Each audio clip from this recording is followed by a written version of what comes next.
Bonjour. Pour ce premier projet de modélisation, pour introduire un peu l'interface de Maya et aller relativement loin jusqu'au rendu, je vous propose un projet relativement simple qui va consister à voyager un petit peu, aller à Sighisoara en Roumanie. Je vous montre quelques photos au passage. L'idée c'est vraiment d'aller chercher dans une ville, ici une ville assez complète, c'est la ville de Dracula, d'aller chercher dans une ville avec des volumes de maisons fort intéressants, d'aller chercher comme ça un agencement de volume que l'on va reproduire dans un cadrage bien défini, avec un premier éclairage très simple, et simplement faire un rendu avec, vous voyez, la ville présente pas mal de couleurs, etc. Donc on va s'attaquer à une image particulière que je vais vous montrer tout de suite.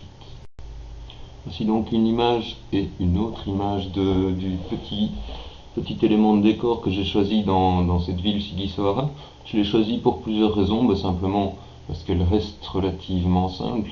Je dis relativement simple, si on regarde le bâtiment à gauche, il y a déjà beaucoup de choses qui se passent dedans au niveau de deux bâtiments qui se pénètrent l'un dans l'autre avec des formes de toit déjà assez complexes. Mais voilà, j'ai choisi ce bâtiment parce qu'il y a quelques arrondis, il y a quelques petits éléments qui prêteront à des introductions de techniques de modélisation intéressantes. Il y a également un sol qui n'est pas plat, et c'est quelque chose que j'aime bien montrer, c'est qu'on n'est pas toujours obligé de mettre un sol qui soit plat. Donc on va trouver beaucoup d'occasions de présenter de nouvelles petites techniques au travers de cette image.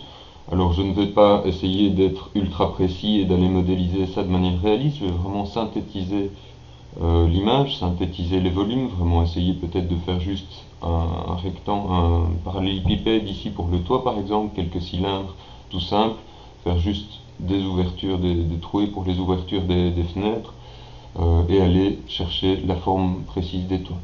On analysera petit à petit l'image pour essayer de trouver vraiment comment démarrer. La première chose que j'essaye de faire, et je vous montrerai un dessin au tableau, la première chose que je vais essayer de faire, simplement, c'est d'essayer de trouver les formes au niveau du sol. Peut-être on pourrait prendre les formes au niveau de la ligne du toit ici, ou de la ligne ici, pour trouver les surfaces et les longueurs des différents volumes. Si je reprends l'autre image qui est un peu plus globale, on peut remarquer par exemple qu'on pourrait se dire, ici j'ai un étage c'est à peu près 2 mètres, si on prend juste en dessous de la ligne ici. Si celui-ci fait 2 mètres, celui-ci sera un peu plus haut, on va dire 2 mètres 50 ou 3 mètres, on va dire en haut, en tout que la hauteur de la façade fait par exemple 5 mètres. Si je suis la ligne, je vois que ma hauteur, cette hauteur-ci est à la même hauteur que cette hauteur-ci. Donc on va voir que la hauteur est un peu plus grande ici, peut-être 6 mètres et demi. Elle sera peut-être encore un tout petit peu différente ici vu que le sol remonte. Donc voilà, c'est déjà quelques premiers indices. Donc je disais, je pense 6 mètres ou 5 mètres ici. On aura un toit qui ira peut-être jusque 4 mètres de haut, et celui-ci qui s'arrête ici dans le toit, peut-être 1 mètre plus bas, aura 3 mètres de haut au niveau du fait du toit. Si je remarque les façades ici, j'observe un petit peu que j'ai chaque fois 2 fenêtres dans ces 3 façades là. C'est un bon point de repère. Je peux regarder même le nombre de briques ici et voir que peut-être celle-ci est un petit peu plus étroite que les 2 autres, mais que les 2 autres ont à peu près la même longueur ici que celle qu'on a ici à droite, et la même longueur ici à droite que celle qu'on a ici à gauche. Donc on va dire que ces 2 façades là sont similaires. Je peux regarder la hauteur par rapport à la largeur et voir que je suis presque avec une forme carrée. Elle est peut-être un petit peu plus large que longue, donc mon idée de 5 mètres de haut, 5 mètres et demi ici semble assez correcte. Alors on peut remarquer aussi que les 2 bâtiments, ils forment un angle qui n'est pas du 90 degrés. J'ai 90 degrés ici, mais ici l'angle est un peu plus élevé, on va dire 100 ou 110 degrés. Voilà qui permet de déjà démarrer. Vous voyez que je me suis concentré vraiment sur ces formes-ci des bâtiments, en oubliant d'abord un petit peu ce qui se passe ici. Ça, je viendrai le rajouter après. Je vois que les formes des toits, elles peuvent m'indiquer vraiment un petit peu comment les bâtiments se mettent l'un par rapport à l'autre. Il y a un truc ici, un petit détail ici, si je zoome, un détail ici qui me fait dire qu'il y a des tuiles qui ne sont pas en continu ici, donc il y a sans doute une arête, une marque qui indique deux pentes de toit différentes ici. Voilà, avec ces petits éléments-là, tous ces petits éléments-là, je peux vraiment démarrer et partir sur une forme pour ce bâtiment-là. Si je regarde les bâtiments à côté, celui-ci, on va le faire assez simple, c'est un bâtiment avec une double pente de toit, il viendra un petit peu déborder sur l'autre, tandis que le bâtiment à droite, je le vois mieux sur l'autre photo, le bâtiment à droite est vraiment un bâtiment beaucoup plus simple et on s'arrêtera pour avoir un cadrage qui prend juste ce bâtiment-là et l'autre bâtiment. On oubliera un petit peu les arbres derrière et voilà, il nous restera donc le sol à faire et ces trois bâtiments, dont ce bâtiment-ci un peu plus complexe. Voilà, je vais commencer maintenant par cette première partie de bâtiment. Je vais vraiment me concentrer d'abord sur cette toute première partie ici, donc qui fait à peu près 5 mètres 5 sur 5 mètres. On avait dit 5 mètres 5 sur 5 mètres. Et je vais faire un premier volume ici. Et je viendrai le prolonger par derrière en me disant que le volume continue à l'intérieur ici des bâtiments. Et puis je l'orienterai d'une manière qui me paraît correcte en le faisant tourner de 15 ou 20 degrés. Ensuite, je viendrai dessiner ce second volume ici. Et puis je viendrai l'ajuster et dessiner la suite du bâtiment par derrière. Aussi dans l'interface de Maya, pour commencer la modélisation, on va aller chercher dans le Shift clic droit les outils de création de primitives polygones. On va trouver ce Shift clic droit, ce menu là, quand on n'a rien de sélectionné dans la vue.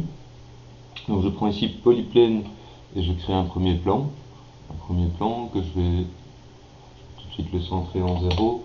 Je vais lui donner des dimensions de 5.5 sur 5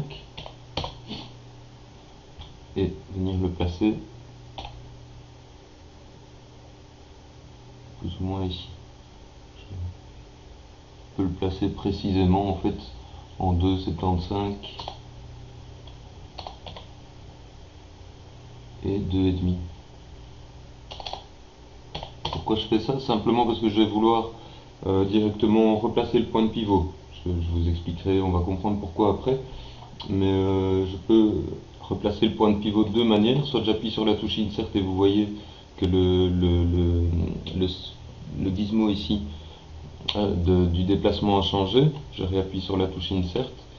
Une autre manière de faire, c'est d'appuyer en continu sur la touche D, de maintenir la touche D enfoncée.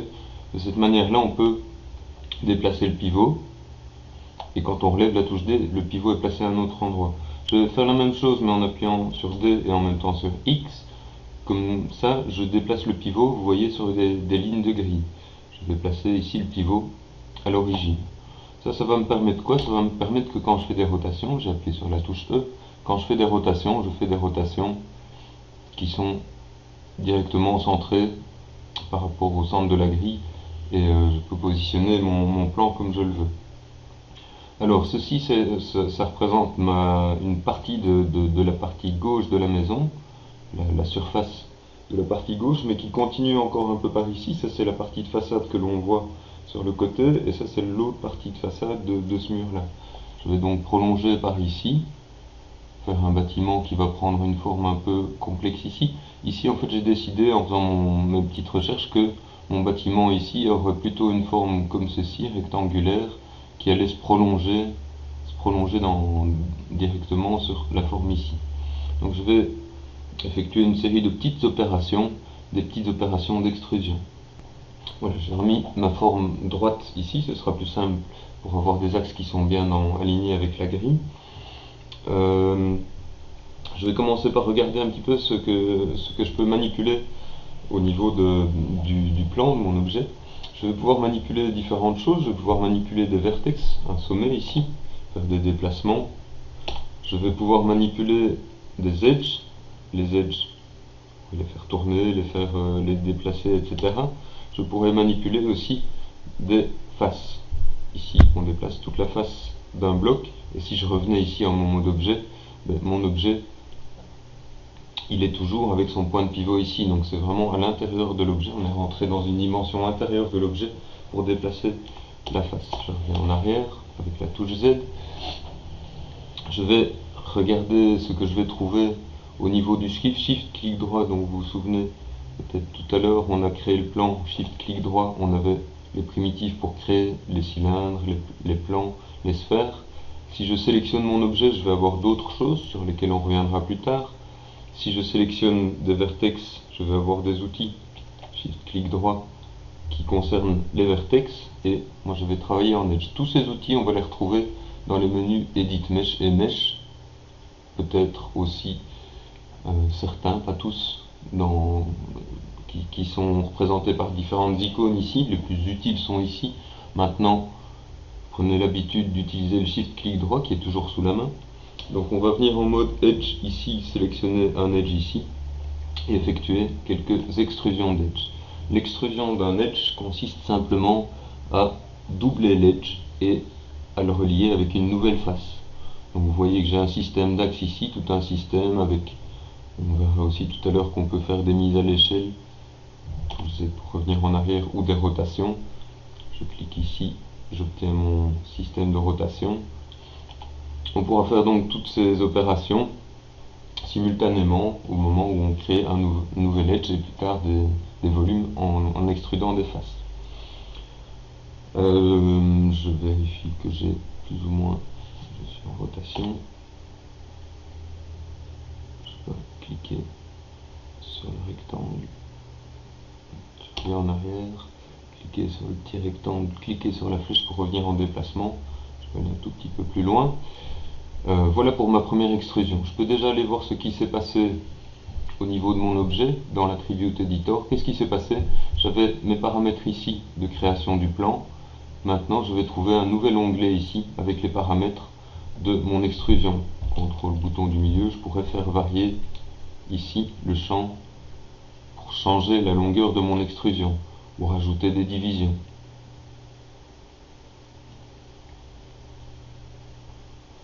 Je peux continuer toujours en mode Edge à créer le plan de mes deux bâtiments ici. Shift clic droit, je vais toujours chercher Extrude Edge, donc je vais sélectionner les deux ensemble avec la touche Shift, la touche CTRL. Je fais mon extrusion et ici je suis un petit peu contrarié parce que elle se passe bizarrement. Quand mes edges partent, ils restent reliés et il y en a un qui part dans un sens, l'autre qui part dans l'autre. On verra et on comprendra mieux tout à l'heure avec les surfaces, comment partent quand on fait une extrusion de face, qu'on a plusieurs manières de faire des extrusions. Soit chacune des faces ou chacun des edges part dans sa propre direction. Chaque edge a une direction attitrée. Une autre manière de procéder, je reviens avec la touche Z, c'est de venir en mode groupé. En cliquant sur le petit cercle ici, on passe en mode groupé, on repère que le système se place au centre de la sélection. Et cette fois, quand je fais le déplacement, tout part d'un seul bloc. Je vais aller peut-être jusqu'ici, faire encore quelques extrusions. Je peux venir rechercher mon outil encore plus rapidement avec la touche G. Le dernier outil que j'ai utilisé était l'extrusion. Je fais une légère extrusion par ici. Je vais revenir ici avec la touche G, faire une extrusion de ce côté-ci. Et maintenant, revenir en mode objet. Je reprends mon objet, je vais en rotation. Je vais aller vérifier. Il est réglé chez moi pour le moment, mais je vais vous montrer qu'il faut venir le régler spécifiquement. Le Discrete Rotate avec, ici j'ai mis un step size de 5, va permettre en fait que quand je fais des rotations, regardez les champs ici, les rotations se font par pas précis de 5 degrés. Je vais ici faire un moins 15 degrés pour trouver, une fois que j'aurai redressé le mur ici, pour trouver la forme de mon bâtiment. Je reviens en mode Edge ici. Je vais donc redresser maintenant ce mur-ci pour le mettre selon la grille et ce mur-ci pour le mettre également selon la grille. Alors pour faire ça, je vais utiliser des positionnements de ce sommet-ci. si je déplace ce sommet-ci, je vais pouvoir trouver un mur de la taille qui me convient. Ceci dit, j'aimerais garder la direction ici qui soit juste et avoir une distance ici qui soit de, j'avais dit 5,5, donc je voudrais que mon sommet ici soit plus ou moins à cette hauteur-ci. Juste avant de faire ça, je vais donc venir éditer la longueur de ma dernière extrusion. Je peux le faire en appuyant sur CTRL et le bouton du milieu ici me permet de varier la longueur de mon extrusion. Si je viens jusqu'ici, je suis à la bonne hauteur à peu près. Pas besoin d'être ultra précis. Je n'ai pas de plan précis de la maison à suivre, donc je peux quand même être un petit peu libre. Et je vais venir aller chercher la valeur de mon champ ici, de mon point ici, que je vais trouver dans des champs que je vais trouver dans le Window Component Editor. Je suis dans le Component Editor ici. Je vais aller chercher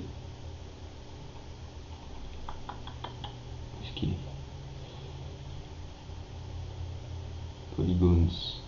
Je peux aller chercher la position précise de mon sommet. Je prends la position en X. Je vais mettre exactement la même valeur pour vous montrer comment vraiment aligner des choses. Je vais réduire un peu cette fenêtre-ci.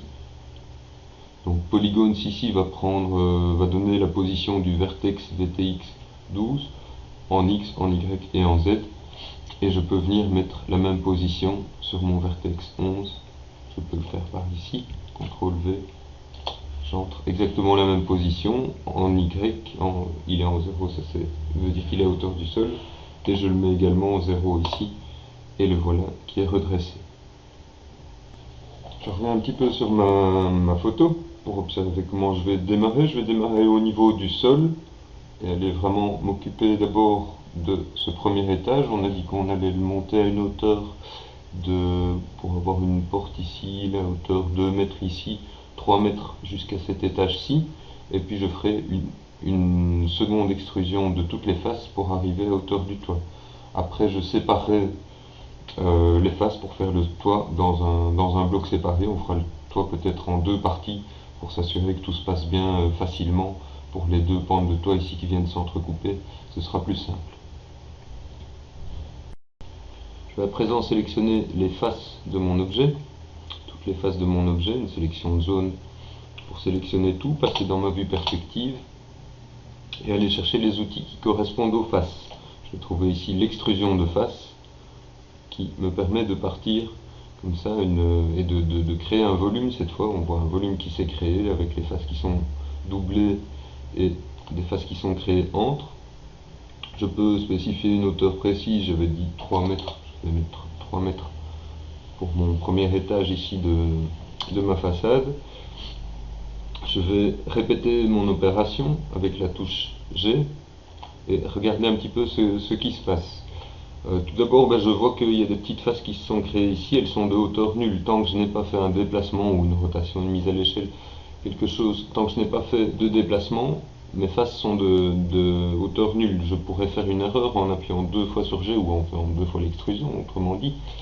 Si je fais ceci, je vais voir que je crée des faces intermédiaires qui sont de largeur nulle. Si je prends une face ici et que je la monte, on voit qu'il y a des petites faces qui ont été créées et ça il faut vraiment éviter. Je reviens en arrière pour montrer autre chose. Dans le menu Edit Mesh, il y a un paramètre ici Keep Face Together. Je vais le décocher avant d'appeler mon extrusion. Et si je fais ça ici, on voit qu'il y a des petites faces qui sont créées aussi ici. Je vous montre ce que ça donne. Ça donne en fait que cette fois les faces sont créées, les extrusions sont créées de manière séparée. J'ai aussi des faces qui sont créées à l'intérieur. Il faut absolument éviter ça. Je reviens en arrière jusqu'à ce que je ne vois plus de petites faces créées pour rappeler une extrusion, mais cette fois en ayant bien Keep Face Together qui est bien coché.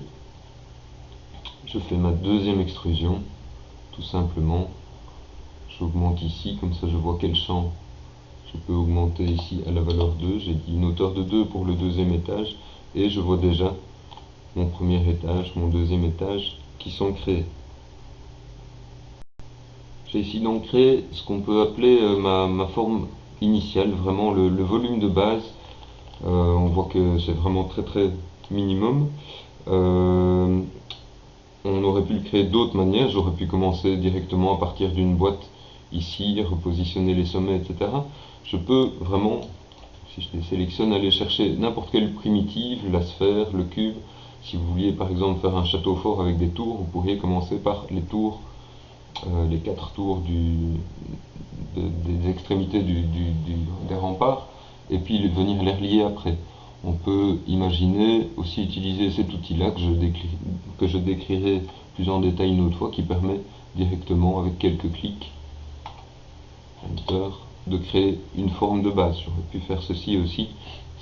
Ça me permettait simplement d'introduire une méthode que moi j'aime bien, qui est l'extrusion des edges, qui permet vraiment de faire les choses proprement et dans le sens où on veut, et donc d'obtenir comme ça déjà certaines droites qui seront bien situées pour la suite.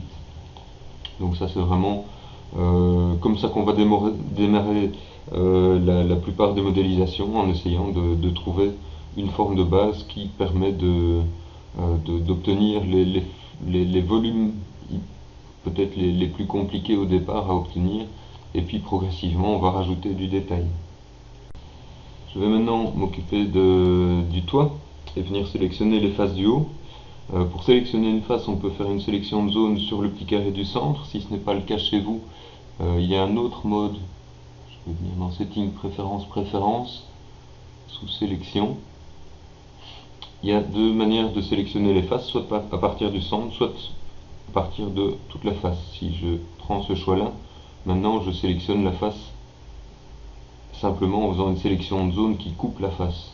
Je préfère nettement l'autre mode qui finalement est beaucoup plus simple. Dans 3D Studio Max on a plutôt ce mode-ci, mais dans Maya le mode de base est celui-ci. Sélectionné par le centre. C'est plus pratique simplement parce qu'on peut utiliser par exemple une vue un peu perpendiculaire aux faces du haut pour venir sélectionner très rapidement toutes les faces sans aller sélectionner autre chose. J'ai mes faces du haut, je vais faire une petite opération qui consiste à les doubler. Je vais aller les dupliquer. Je peux peut-être rentrer dans mes options. Donc je vais les séparer comme face dupliquée. Il n'y a pas besoin de régler d'options ici. Qu'est-ce qui va se passer? Dès que j'ai fait ça, en fait maintenant j'ai deux objets. Je vais venir en mode objet ici. J'ai un objet ici au-dessus. Je vais aller voir dans ma vue Outliner. J'ai deux objets, la surface ici et la surface simplement constituée des faces du haut ici. Donc qui est maintenant, les faces ont été doublées et séparées. Il y a toute une série de choses qui sont créées ici. Je peux venir dans le menu Edit, je vais vous le montrer une fois dans le menu Edit, faire un Delete All by Type History. À quoi sert ce Delete All by Type History? Il va faire plusieurs choses. Je vais sélectionner l'objet du bas. Vous voyez ici toutes les opérations qui sont toujours présentes, la séparation ici que l'on vient de faire. Je vais sélectionner tout ça et faire un Delete All by Type History qui va simplement réduire un petit peu toutes ces opérations. Je n'ai plus besoin de revenir en arrière pour le moment. Là on voit qu'il reste ce qu'on appelle un groupe. Le groupe permet de déplacer tout d'un bloc. C'est vraiment comme un panier qui contient nos deux éléments que l'on pourrait déjà doucement renommer. On va appeler celui-ci le toit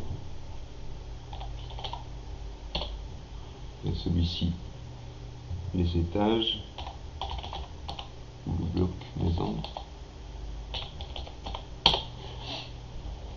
Ça nous permet de savoir directement quel élément on vient sélectionner.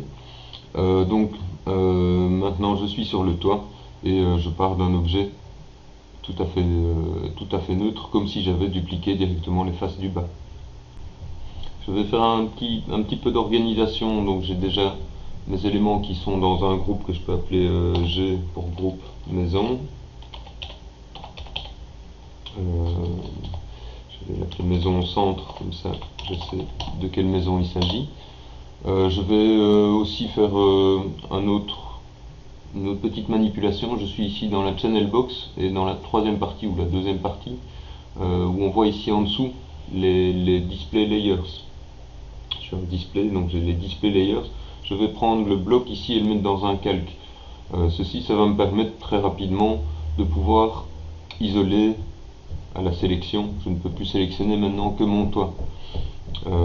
J'ai plusieurs modes ici d'affichage. Là, je suis toujours dans un mode qui m'empêche de sélectionner mon bloc ici en dessous. Ici, je retourne à la normale et quand je sélectionne tout. Donc ça me permet simplement de pouvoir ou pas sélectionner, afficher rapidement ou masquer ce que je viens de mettre dans mon layer 1, dans mon calque 1. Et ce que j'ai mis là-dedans, bah, c'est mon bloc.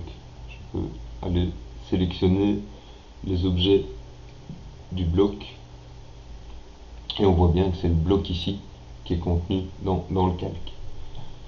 Ça me permet de travailler tranquillement sur mon toit sans être dérangé par ce qui se passe en dessous. Je reviens dans ma vue perspective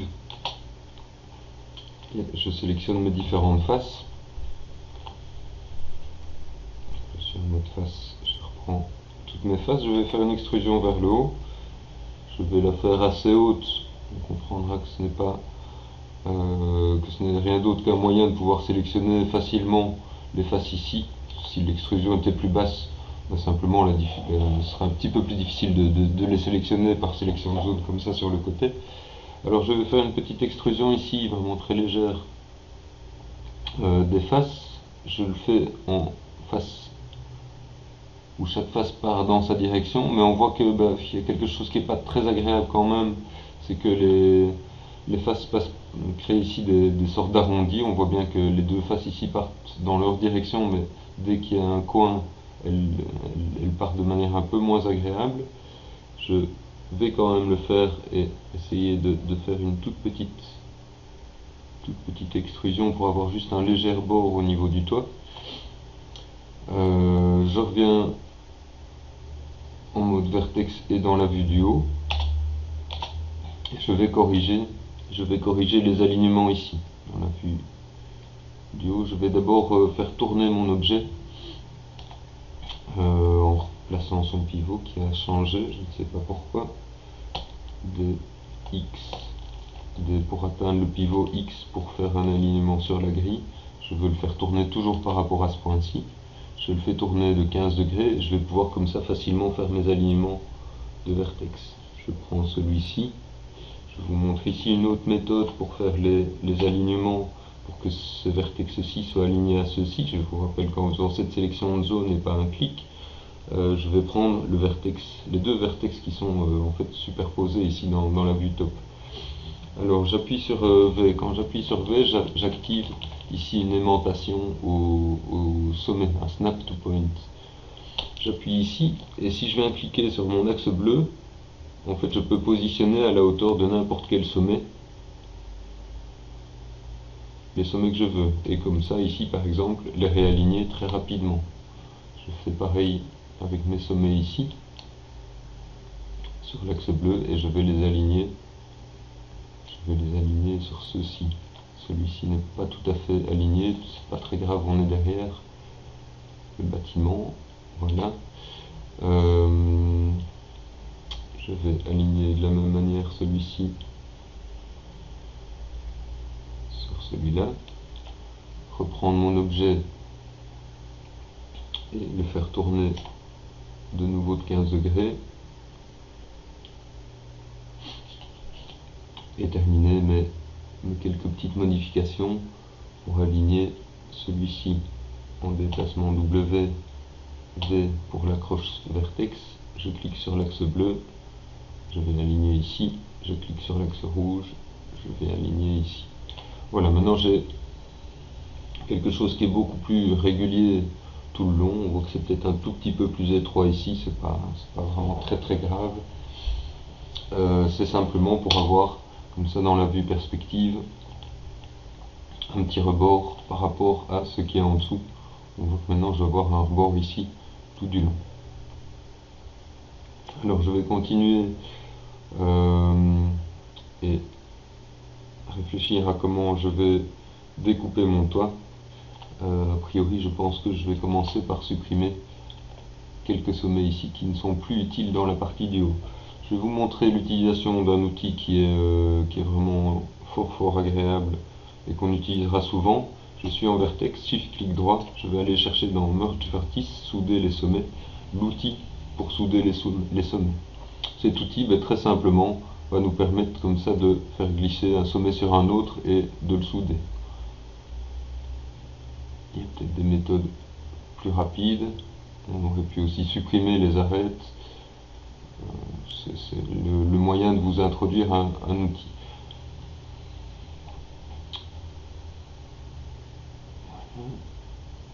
Et je vais simplement m'occuper de réaligner ce point-ci du milieu. Je reviens avec l'outil W. Je vais de nouveau faire tourner mon objet avant pour être dans le sens des axes.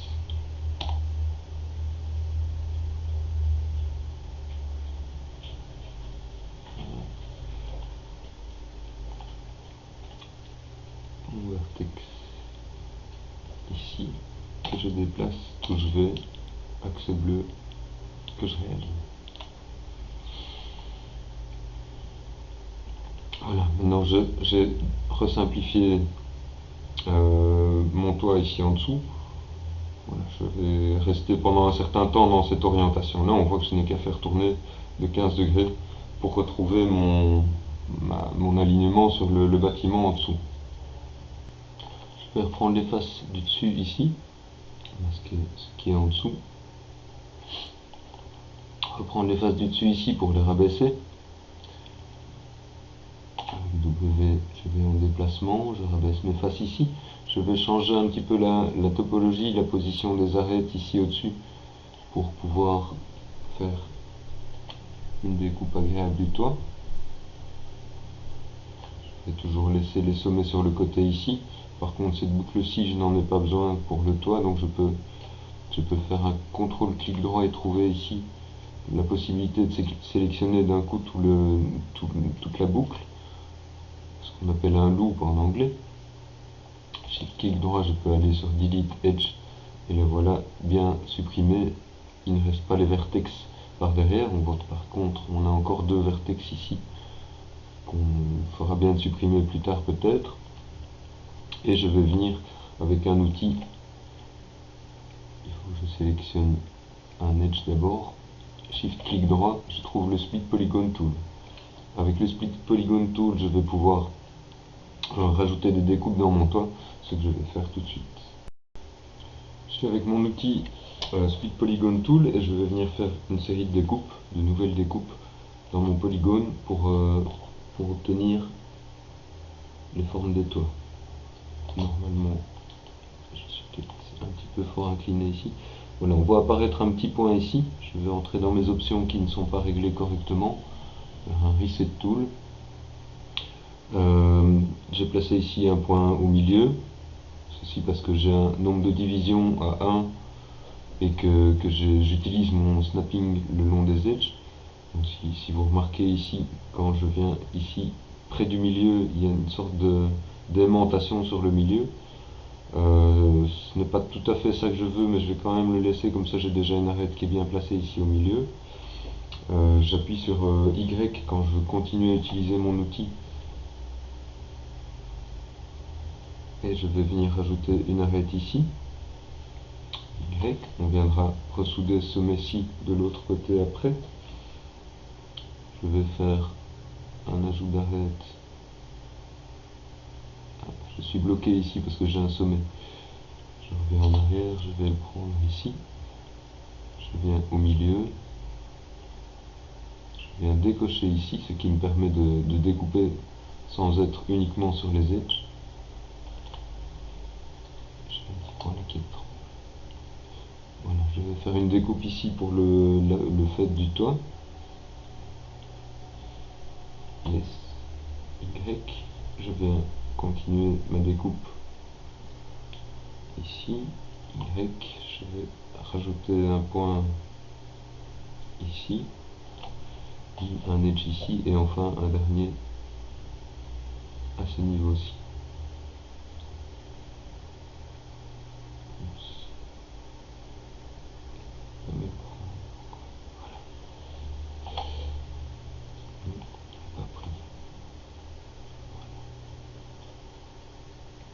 fois que j'ai terminé d'utiliser mon outil, je pense que là c'est bon. Je viens appuyer sur Enter.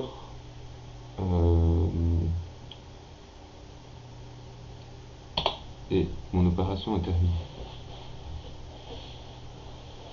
Je pourrais encore, non, je vais encore en faire une toute petite de découpe, simplement pour éviter d'avoir des faces ici. J'ai une face à 5 côtés, à 6 côtés même. Donc un edge, 2, 3, 4, 5 et 6. Et je vais rajouter simplement dans un bon angle pour pouvoir le faire proprement. Rajouter simplement un dernier petit edge ici. Voilà. Comme ça j'ai des faces à 4 côtés, ce sera plus propre. J'ai vraiment encore un petit problème ici, mais avec les deux edges qui sont de trop, je pourrais presque les supprimer. Je vais le faire. Je viens en edge ici, en sélection avec la touche Q.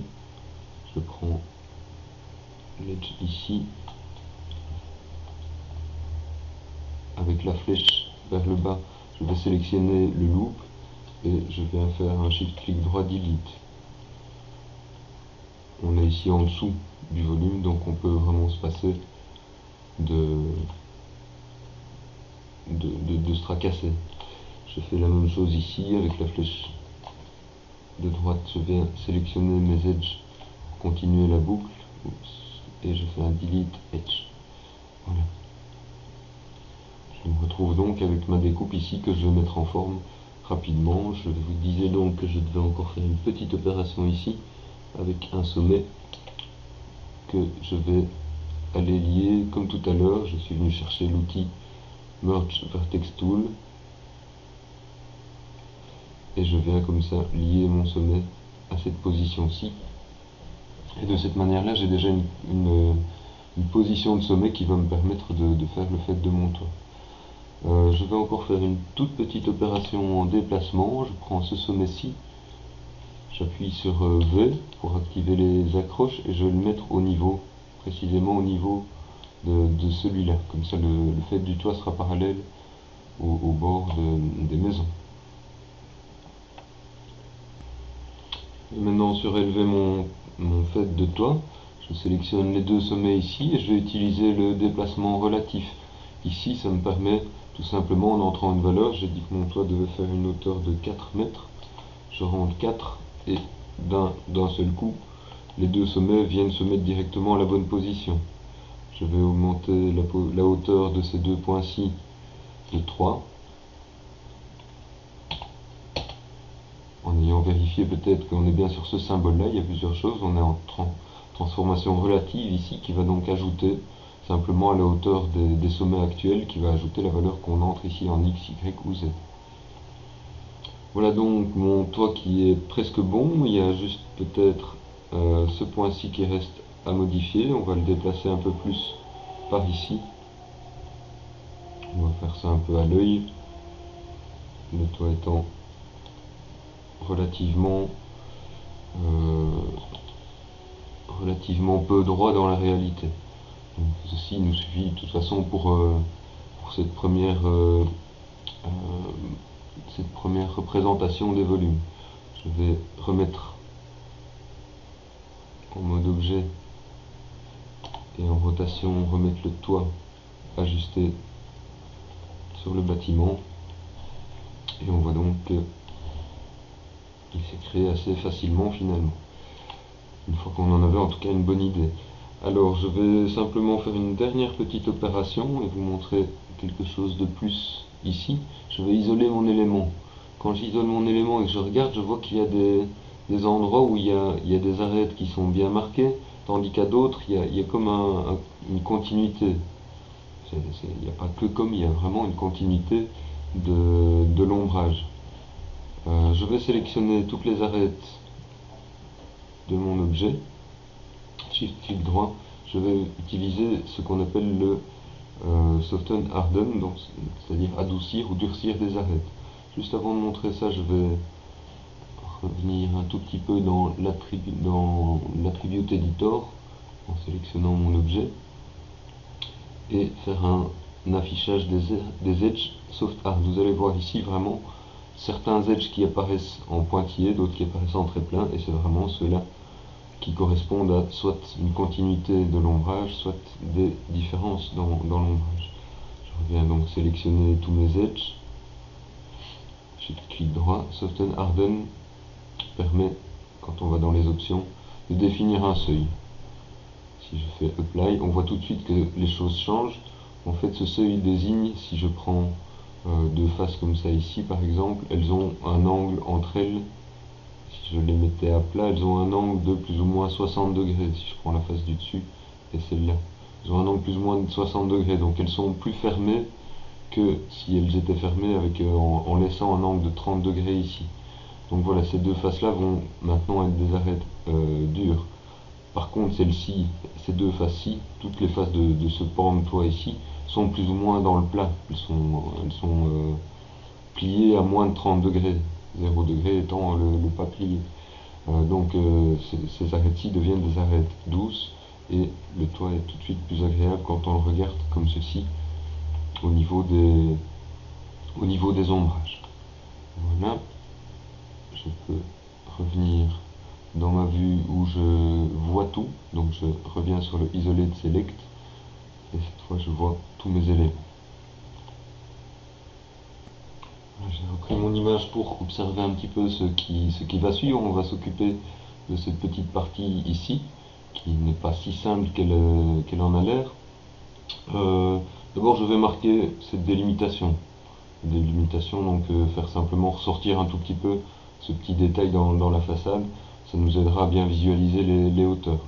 Ensuite je viendrai continuer le bâtiment vers le bas, c'est-à-dire créer cet espace-ci pour pouvoir sortir cette partie ici au-dessus. Je ferai une petite découpe, enfin vous allez voir, je vais faire une petite découpe ici pour déjà créer le petit muret ici, plus simplement.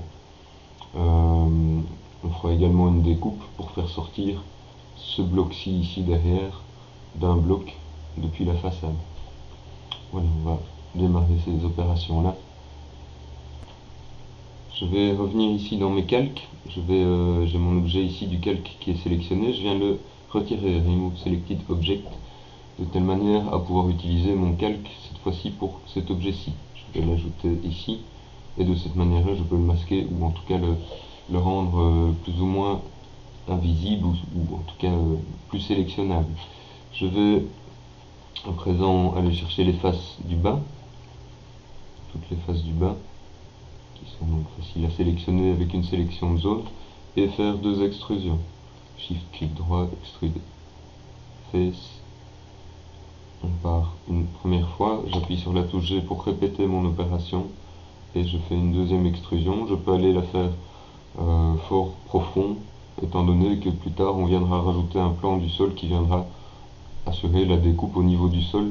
Je ne dois pas me tracasser pour ça pour le moment.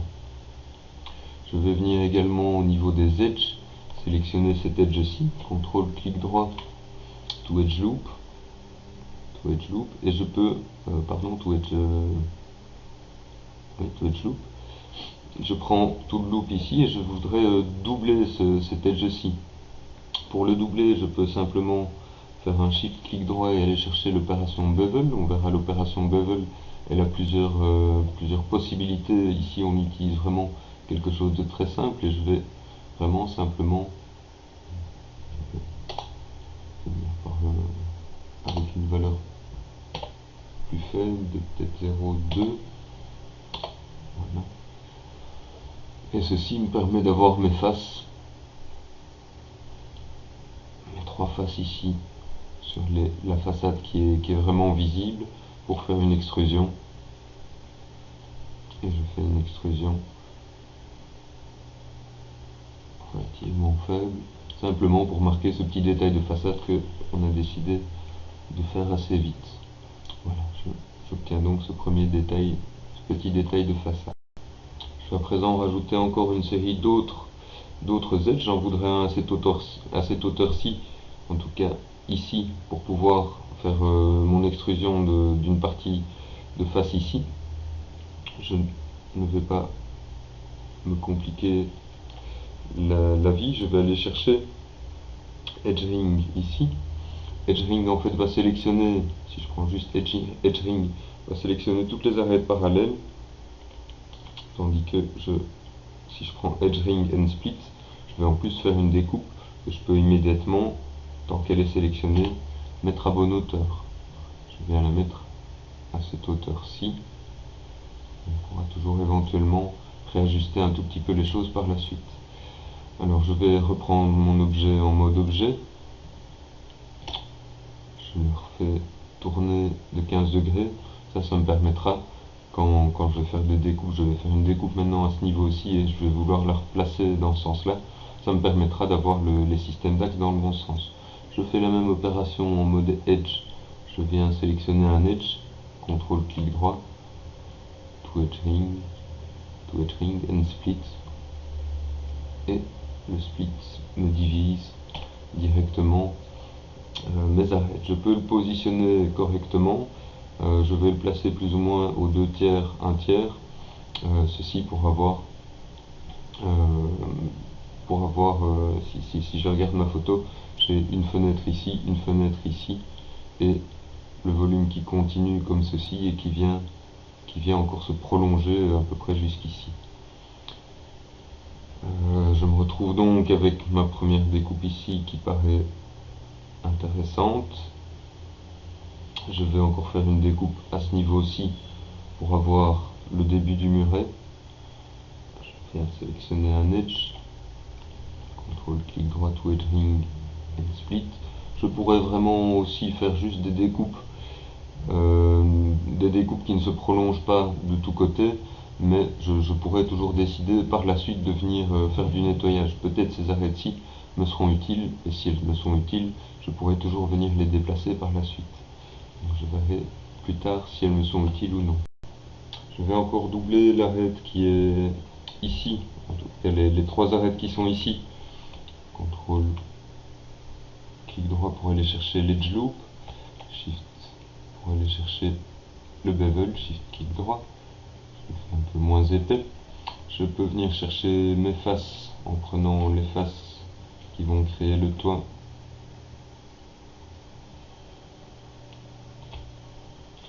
Les faces qui vont créer le bloc, le sol et le petit muret, et faire une extrusion. Extrude face.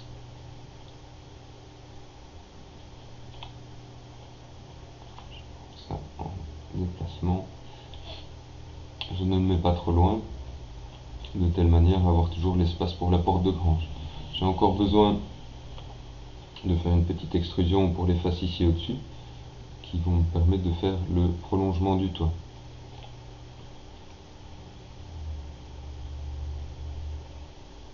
Le toit sera prolongé comme ceci. J'aurais pu éventuellement créer la pente directement, je le ferai peut-être après. Je vais maintenant regarder ce qui va me permettre de faire l'intégration de ce mur-ci, enfin du mur dans l'autre façade, et pour ça je vais aller utiliser les sommets, les faire rentrer ici. Donc quand je veux, mon opération suivante est de faire rentrer les sommets ici. Quand je suis en mode objet, je vois que j'ai un problème avec mon point de pivot. Ça doit être au moment où j'ai séparé le toit du bloc ici, et manifestement mon point de pivot a bougé à ce moment là. Je vais revenir dans une vue du dessus pour régler ce petit problème là. Donc je vais prendre mon point de pivot avec la touche D, avec la touche V, je vais le remettre ici, au coin ici. Je vais vérifier que je suis bien dessus. Je suis bien dessus. Et je vais maintenant déplacer mon objet. Donc là mon point de pivot est bien replacé. Je vais déplacer mon objet directement au coin de la grille. Comme ça quand je le fais tourner, il est vraiment bien ajusté au toit aussi. Je vais prendre les sommets qui sont ici et les enfoncer dans le volume ici. Qu'est-ce que ça va donner? Je reviens en perspective. Ça donne ceci. Donc j'entre mes sommets qui sont ici. Je vais faire une autre opération, vous montrer d'abord comment ça se passe ici. J'ai fait un CTRL clic droit, une conversion de la sélection de sommet en face. Ça va simplement me sélectionner cette série de fascies, c'est-à-dire les faces dont je m'occupe pour le moment. Et en fait, ces fascies, ben, c'est vraiment les faces sur lesquelles je vais travailler maintenant. Je reviens en arrière, je fais rentrer mes sommets ici à l'intérieur, CTRL-clic droit, to face. Comme ça, j'ai une certaine sélection de faces. Ça me permet en fait d'appliquer un outil uniquement sur ces faces-ci et de ne faire des découpes. Je vais faire des découpes maintenant avec un outil qui s'appelle le Cut Face Tool, l'outil pour couper les faces. Je reviens un peu en arrière pour vous montrer ces options. Donc ici, je peux choisir l'orientation d'un plan. Donc je vais prendre un plan qui est vertical en XY par exemple et l'utiliser pour supprimer les faces coupées. Alors je peux le déplacer ce plan et au fur et à mesure où je le déplace ou si je le fais tourner, je dois pouvoir le faire tourner. Je ne veux pas que je le fasse tourner, je dois le faire tourner en Y de 15. Voilà. Donc je le fais tourner et je vais utiliser l'accroche. Je dois revenir en arrière. Je redémarre mon opération Cut Face Tool. Je vais venir le placer en accroche pour qu'il soit bien pile ici.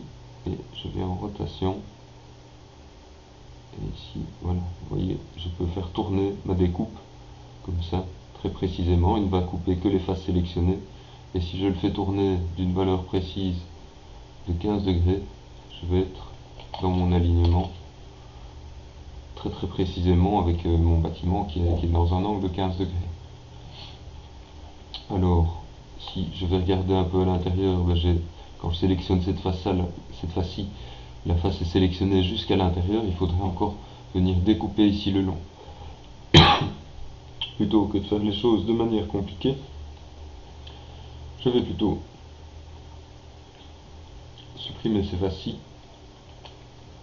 de cette manière-là. Toutes mes faces qui sont à l'intérieur, je ne vois pas vraiment, mais qui sont ici à l'intérieur. Si je supprimais celle-ci, on le verrait. Vous voyez, la face continue à l'intérieur. Ces faces-ci, je vais les supprimer parce que je vais les recréer beaucoup plus simplement après, quand je vais intégrer également ma porte de grange. Je vais vous montrer aussi directement un autre moyen de les intégrer. Je fais un delete et je vais faire un premier accord pour éviter que le sommet ici, si je prends cette face-ci que je la déplace, on voit qu'elle n'est pas rattachée. Pardon. Donc je vais la rattacher par ici au-dessus en intégrant un sommet ici. Je vais faire retourner mon objet de nouveau de 15 degrés.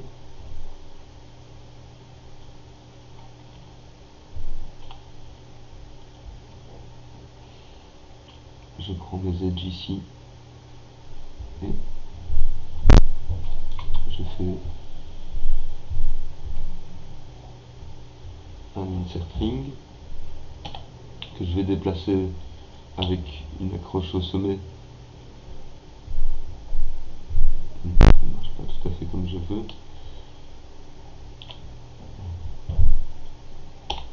Je vais le déplacer approximativement ici.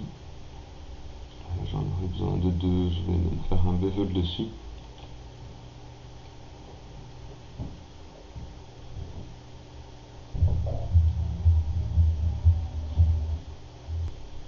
Je vais maintenant passer en sommet, venir chercher mon outil de soudage de vertex et venir simplement, je vais en sélectionner juste un.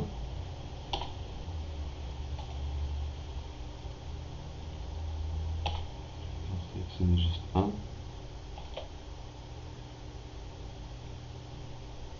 On va venir souder celui-ci ici et celui-ci ici.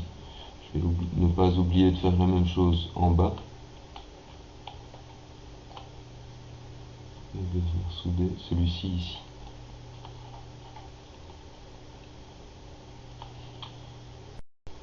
Je vais maintenant m'occuper de reboucher le trou. J'ai sélectionné un edge. Avec le contrôle clic droit, je vais chercher le shell border. Et là, je vois un petit souci ici. Je vais faire une... normalement, le shell border ne devrait être que la bordure du trou ici, et ne pas contenir cette arête-ci, ni cette arête-ci ici en dessous. Je vais faire une sélection de quelques vertices, quelques sommets, en étant en sélection. Voilà, je vais sélectionner tous ces sommets-là. J'ai bien ceux-là en dessous aussi. Et faire un soudage. Un soudage avec un seuil ici. Donc il va souder tous les sommets dans une distance inférieure à 0,01, c'est-à-dire pratiquement uniquement les sommets qui sont l'un sur l'autre.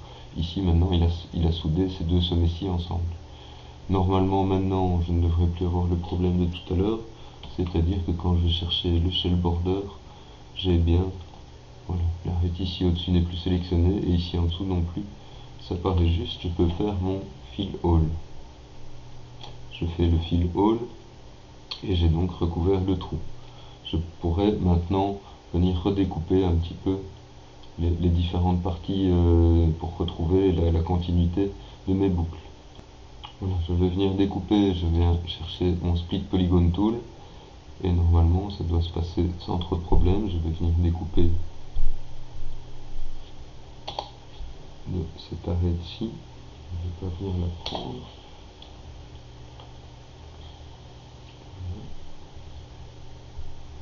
Ici, de cette arête-ci à celle-ci, de cette arête-ci, je ne sais pas ce qu'il a, il n'avait pas prise, en arrière, de cette arête-ci, non, on ne la prend pas, il faut parfois être simplement mieux orienté, voilà, à celle-ci, non, on ne la prend pas non plus celle-ci, non, on ne veut pas, voilà. Je pense qu'il en reste encore une. Il en reste une ici en bas. De cette arête-ci à ici au-dessus. Là c'est tout. Je peux faire Enter. Donc là comme ça je m'assure que je garde des faces à 4 côtés. Il y a peut-être un tout petit peu plus de faces, mais c'est toujours mieux comme ça. Et parfois on aura besoin du détail un peu plus long. Je vais venir maintenant m'occuper des deux bouts de la petite rambarde ici. Je vais donc venir dans cette zone-ci, rajouter sur les edges une petite découpe. Je vais la prolonger sur tout le contour. Éventuellement plus tard on peut toujours se permettre de la retirer. CTRL clic droit to edge ring and split. Et je le déplace pour avoir la largeur du mur. Je peux regarder ici, ça a l'air bien. Je viens sélectionner celle-ci, je fais la même chose. To edge ring and split. Je vais directement faire un bevel.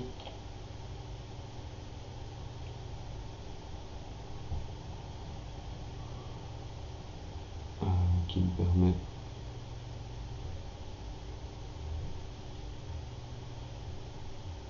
de définir en fait la largeur des marches d'escalier. Je vais réappliquer un bevel encore une fois ici sur le loop entier. Ici il va bien prendre des loops. Voilà. Je réapplique un bevel et comme ça j'aurai également les volumes pour avoir les marches ici. Alors ici il faudrait que je remonte ceci et que je vienne le connecter à cette hauteur là. Je vais avoir un petit problème, c'est que ici je dois inverser en quelque sorte un volume. Ce n'est pas aussi simple que ça. On va voir que ce n'est pas non plus très compliqué. Je vais prendre les deux faces ici et celle-ci, voilà, et faire une extrusion. Clic droit, je viens toujours chercher mon extrusion. J'appuie sur V, comme ça je peux directement les extruder à bonne hauteur. Voilà, vous voyez que le V permet d'aller directement à la hauteur du bon sommet. Là, ça a l'air d'être pas mal. Si j'ai en déplacement, seulement je vois que j'ai un problème avec les faces par derrière. Alors, je pourrais régler les choses de plusieurs manières. Je dois en tout cas voir au travers de mon objet et je vais me mettre en semi-transparence ici. Là, je peux aller comme ça sélectionner les faces à l'intérieur. Je sélectionne en fait deux faces. On peut voir ce genre d'informations avec le display heads up, l'affichage des en-têtes polycount. Ici, je vais voir en fait que j'ai deux, voilà, deux faces sélectionnées. Delete, je supprime ces faces. On sent tout de suite qu'il y a quelque chose de différent ici. Avec un peu d'habitude, on sait quand on va arriver à ce genre de problème, évidemment. Ici, je sélectionne de nouveau deux faces superposées et je les supprime. Voilà, je peux revenir dans mon affichage normal, quoique la transparence c'est pas mal, et venir en vertex faire des soudages de sommet. Je peux y aller plus grossièrement encore sur tous les sommets ici. Je vais faire un merge de vertice. On avait 34, ici on voit 34 sommets. Après le merge de vertice, j'en ai plus que 30. Ça veut probablement dire que les quelques petits sommets qui posaient problème ici à ce niveau-ci, quand on a remonté ces deux petits murets, ces problèmes-là ont disparu. Voilà, je reviens un petit peu à mon image. Je vois que peut-être j'ai mis le muret un peu haut, ça c'est pas très grave. Je pourrais très rapidement sélectionner tous ces sommets-là et les rabaisser d'un coup. Je vais faire ces deux petites rampes ici et peut-être une grosse marche et deux petites. On va dire deux petites. Donc, si je veux rabaisser un petit peu la hauteur du muret, je peux prendre toutes les faces qui sont ici, ou peut-être toutes celles qui sont ici, et les remonter un petit peu. Alors, je vais reprendre mon volume sans transparence. Donc, je vais faire partir les murets d'ici et les marches ici. Pour les marches, je ne vais pas trop compliquer la géométrie quand même. Je vais venir en Edge et faire juste une découpe avec le Split Polygon Tool. Je vais mettre au milieu pour voir quelque chose d'horizontal. Enter. J'ai un Edge ici que je vais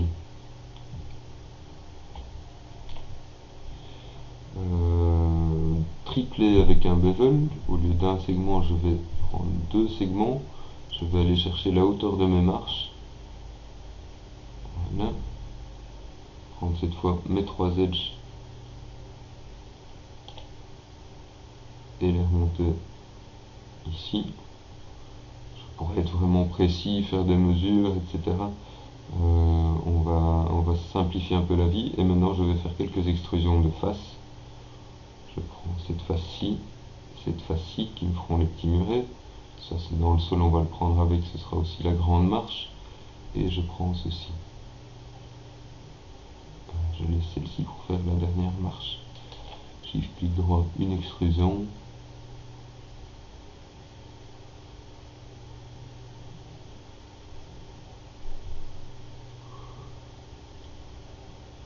Je désélectionne celle-ci. Je suis en train de me dire que ce sera mieux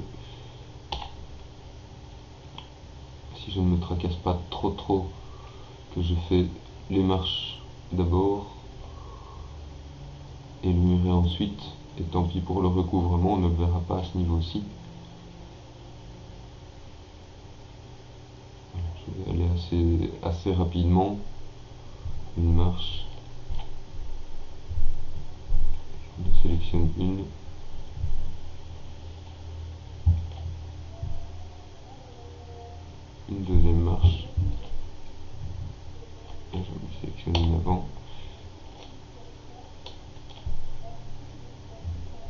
une troisième marche.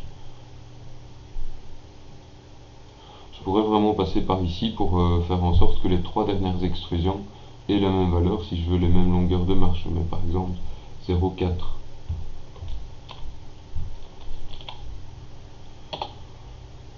Celle-ci, 0,4 pour celle-ci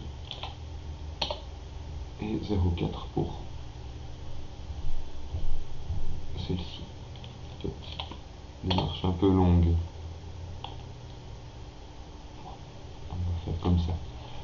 Alors je viens chercher ceci pour faire le petit muret.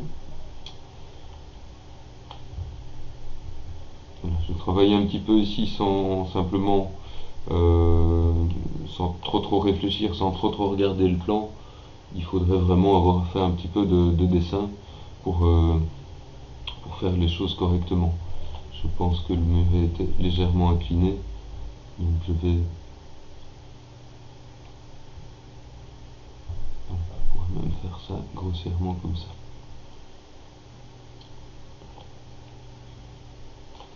Voilà, on en arrive à finalement avoir notre maison qui est, je pense, terminée. On pourrait encore rajouter les colonnes ici. On peut rajouter ça simplement avec quelques cylindres. On viendra le faire plus tard. Je vais en mode objet, une rotation pour le remettre dans l'axe du toit.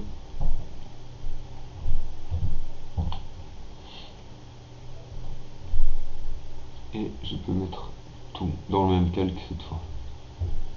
C'est les petits objets. Et je peux observer déjà ce que j'ai réalisé. Je vais mettre un affichage avec le filaire, masquer la grille, et on voit qu'on a déjà un bon volume de créé pour la maison. On peut tout doucement comparer avec la photo que j'ai fermée.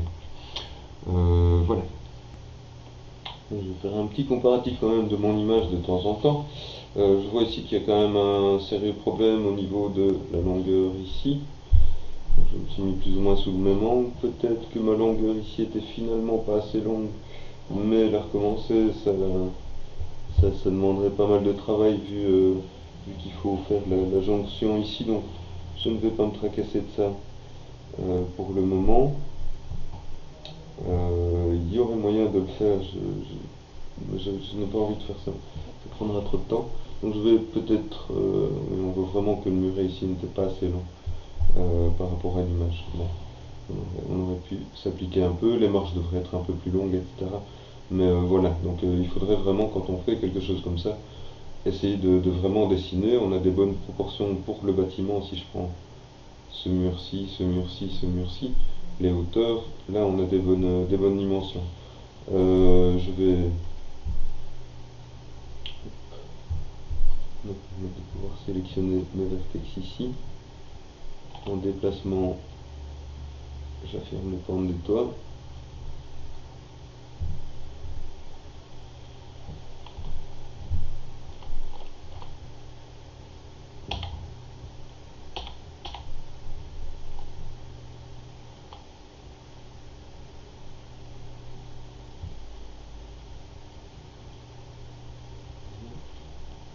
Et j'affirme la pente du toit ici aussi.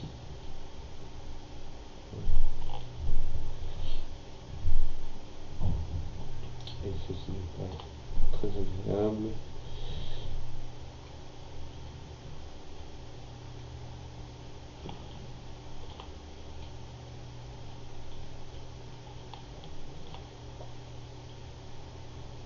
Mais c'est normal, je n'ai pas un fait de toit qui était perpendiculaire à mes axes. Voilà, on a des toits qui devraient déjà plus ressembler à ce que l'on attend. Je vais les reculer un tout petit peu encore. Et du coup, on va reculer un tout petit peu ce sommet là.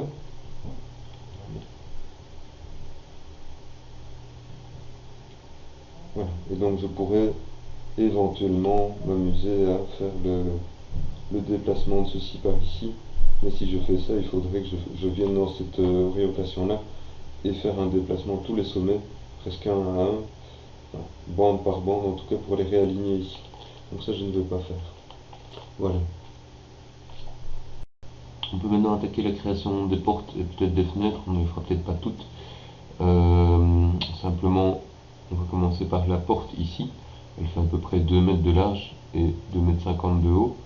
Donc on va intégrer ici un edge. Shift clic droit, je vais chercher le Insert Edge Loop Tool.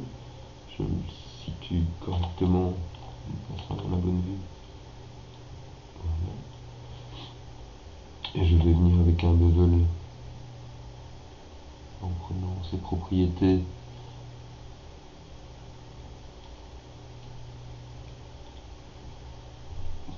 du bevel, donc je vais les chercher dans un des onglets, le dernier à gauche, ici.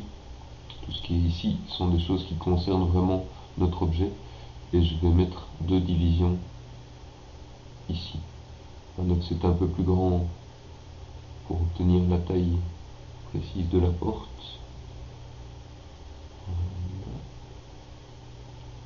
Ça paraît bien comme ça.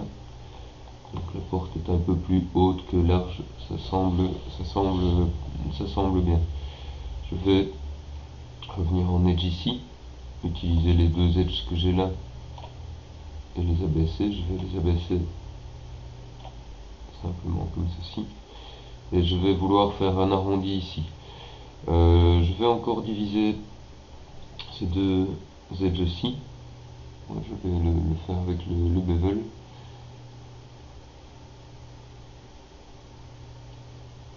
Je reviens en arrière parce que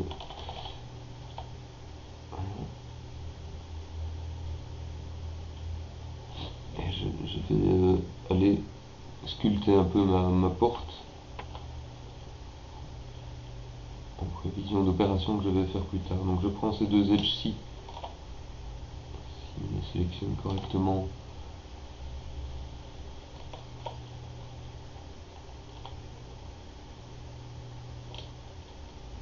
Voilà.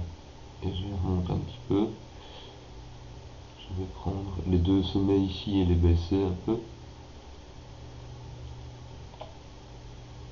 Et je dessine déjà un peu mon arrondi, on verra.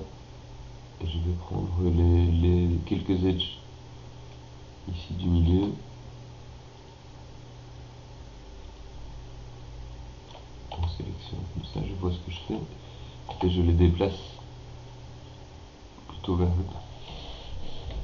Voilà, là je vais prendre mes faces ici.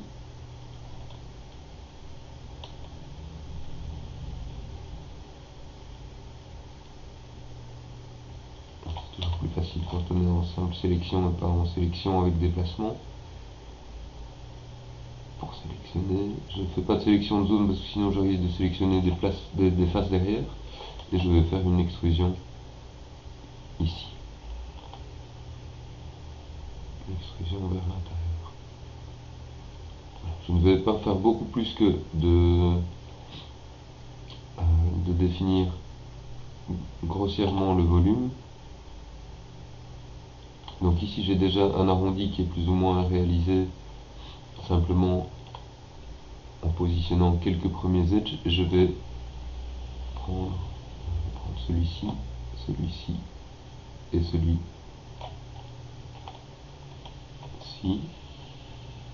Effectuer un bevel dessus. Le bevel, vous voyez, va créer vraiment un arrondi plus marqué.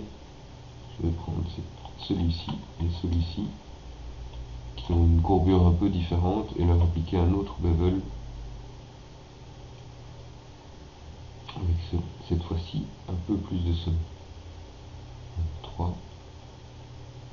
Et comme ça j'obtiens directement une courbure pour l'encastrement de cette double porte.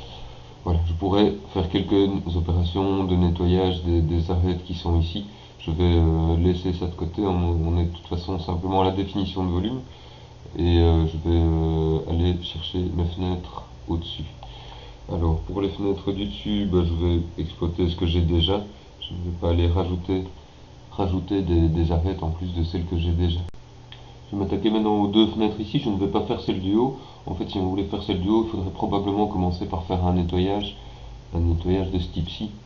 peut-être garder certains des edges, prendre les loops ainsi et venir les supprimer. Pourquoi est-ce qu'on va faire ça? On va faire ça, je les supprime, mais là je les ai mal supprimés avec le delete. Si je les supprime autrement, on voit que si je les supprime autrement, il va laisser les sommets présents. Mais si je les supprime comme ça, bon, je vais avoir des choses pas très agréables ici. Ici, je vais devoir aussi venir nettoyer, supprimer ces edges-là. Tout ça, c'est du travail un petit peu de nettoyage quand on va plus loin dans la modélisation, ce que je ne veux pas faire ici. Mais voilà, l'idée, ce serait de repartir d'un espace, d'une face ici, avec beaucoup moins d'edge, ce que j'ai sur le pan ici. Et on va voir comment commencer si on vient ici pour faire les deux fenêtres du bas. Alors je vais chercher le Insert Edge Loop Tool. Je vais y aller au bevel pour les dupliquer.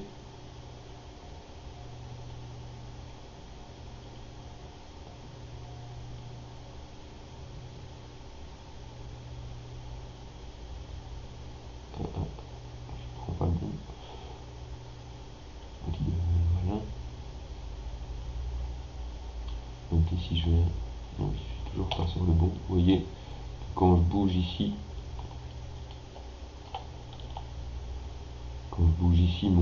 mon bevel, j'agis toujours sur les anciennes valeurs. Je vais chercher le dernier. On a fait beaucoup d'opérations. Je viens chercher le dernier ici. Et là, j'agis sur la position de mes fenêtres. Je vais sélectionner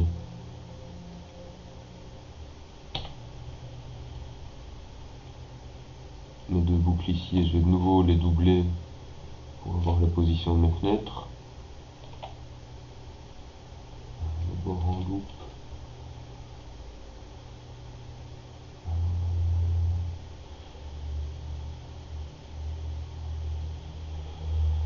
D'abord en loop ou pas. Aussi en loop. Et je refais un bevel. Voilà, qui va me donner la largeur de mes fenêtres. Comme ceci. Je vais encore faire un Insert Edge Loop Tool. Et déplacer ceci en hauteur. Et donc j'ai mes deux espaces ici pour mes fenêtres. Je vais en mode face, clic droit, je viens chercher mes faces ici. Shift clic droit, extrude face et j'obtiens directement les fenêtres. Alors je pourrais prévoir les différentes découpes, etc. à l'intérieur des fenêtres. Je vais me contenter de ceci et on va dire que pour le moment le bâtiment est fini tel quel pour en tout cas nos besoins. On va continuer, je vais passer les étapes pour créer les volumes des deux maisons à côté, histoire de ne pas alourdir ce tutoriel, et on va avancer, arriver sur le plan une fois que les deux maisons seront ajoutées. Voilà, je reprends 2 minutes quand même cette photo pour vous montrer ici, si on allait plus loin dans la modélisation, peut-être on ferait par exemple ces différentes marques ici, et on pourrait exploiter les sommets qu'on a créés ici pour venir chercher ces divisions. Voilà, c'est des choses qu'on pourrait faire, ça demande un petit peu de patience et de nettoyage. Je ne vais pas faire ça. Je vais simplement créer les volumes très basiquement pour les deux bâtiments autour et puis on va faire le sol. Voilà, on va passer maintenant à la création du sol. Donc j'ai rajouté, vous le voyez, les quelques bâtiments autour grossièrement. Je n'ai pas passé mon temps à le faire devant vous.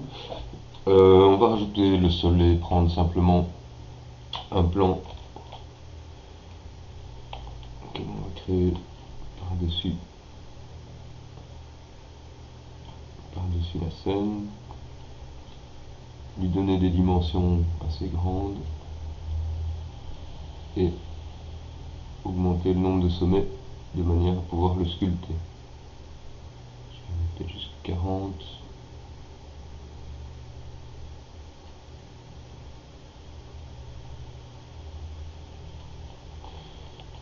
Alors pour sculpter le sol, je vais utiliser, je sélectionne mon objet, shift clic droit, je vais utiliser un outil Donc j'ai besoin absolument d'aller voir les paramètres. C'est un outil avec une sorte de pinceau comme ça qui va permettre simplement d'utiliser différents modes. Un mode pour creuser, un mode pour gonfler le terrain, un mode pour adoucir. On a également la possibilité évidemment de changer le rayon. Donc on voit le cercle qui s'agrandit et on a des raccourcis pour tout ça. Pour ces différentes opérations là, j'ai aussi une opération gomme qui va effacer les opérations que j'ai faites. Et tout simplement, je vais utiliser une série de raccourcis. La touche Shift va aller chercher le smooth. On voit que qu'il est noté près de la souris SM pour smooth. J'ai pour erase pour gommer. Ici j'ai pull et push avec le contrôle. Donc PS pour push qui va creuser et push qui va gonfler. Donc très simplement, je vais aller rapidement dessiner un peu mon terrain et faire en sorte que les bas des bâtiments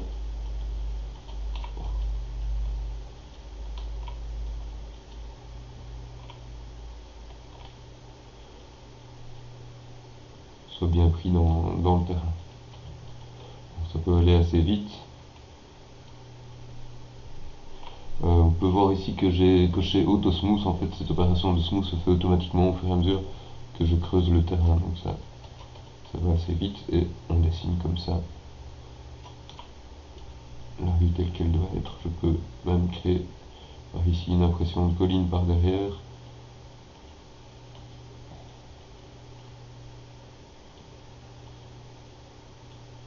Voilà, il faudrait faire ça de manière assez consciencieuse, mais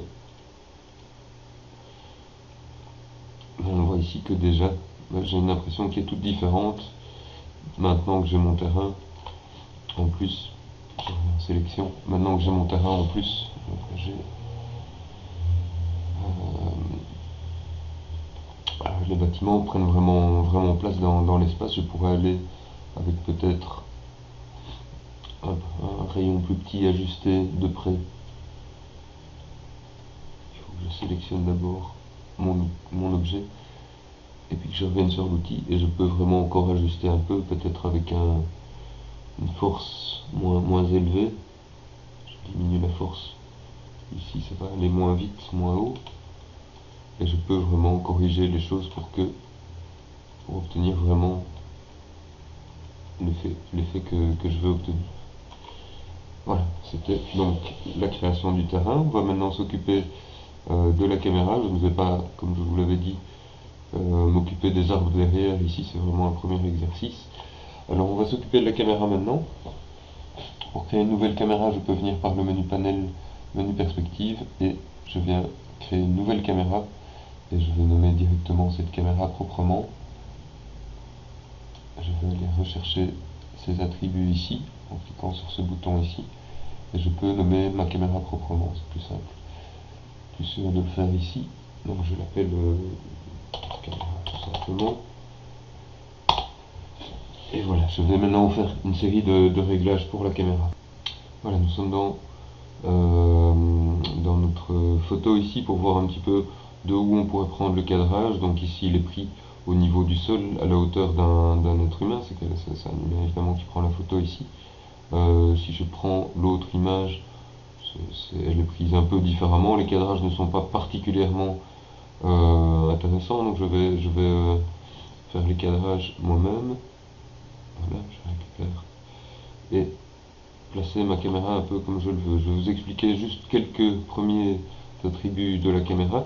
On va tout d'abord aller regarder dans les paramètres du rendu pour aller voir la résolution de notre image. Alors, quand on est dans les paramètres du rendu, on va trouver dans l'onglet Common, ici l'onglet Common, on va trouver une série de réglages, dont les réglages de la taille de l'image. On va aller chercher ici, par exemple, un format HD, ou un format donc 1280 par 720 pixels, ou voilà, on peut aller chercher toute une série de formats prédéfinis que l'on verra progressivement. Je vais rester moi sur un format PAL, 768, donc 768 x 576 qui est le format classique des vidéos. Je vais rester sur ce format-là, fermer mes paramètres ici. Je n'ai rien besoin de régler d'autre pour le moment. Je n'ai besoin de rien régler d'autre. Je pourrais venir régler le format d'image de sortie. On va créer un format PNG pour la sortie pour cette image, donc je vais déjà le régler ici. Voilà, donc mon fichier, quand on fera le rendu, sera appelé Sigisora, comme j'ai nommé mon fichier ici quand je l'ai enregistré. Et voilà, je vais l'enregistrer au format PNG. Je peux fermer mes paramètres. Alors dans les petits boutons ici, on va trouver plusieurs choses. On va trouver entre autres le Resolution Gate et le bouton à côté qui montre en fait la zone de la vue qui n'est pas dans le rendu. Tous ces réglages-là vont se retrouver dans un volet qui est ici. Donc ici, voilà, j'ai affiché le Resolution Gate et le Gate Mask. Donc ici, on voit vraiment le cadre qui va nous permettre de faire notre rendu. Je pourrais afficher d'autres zones comme la zone d'action sûre. Quand on est en animation, c'est dans cette zone qu'on va essayer de limiter l'animation pour éviter que les choses se passent trop près du bord de la vue. Je vais pas spécialement marquer ça. On pourrait afficher ici quelque chose qui permet d'aider à faire le cadrage si on veut placer les choses plus ou moins précisément dans l'image. Voilà, on va simplement prendre notre cadrage pour le moment. On voit bien la résolution ici au-dessus. Et je vais utiliser simplement mes outils de navigation de vue.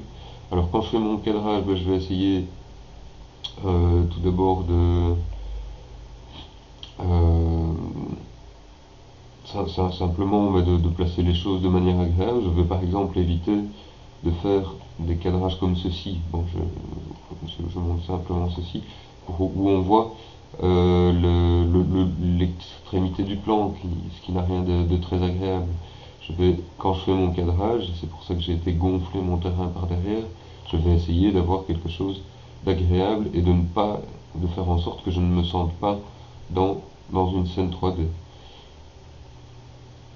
Même si on sait bien qu'on est dans une scène 3D. Mais en tout cas que l'espace soit complètement rempli.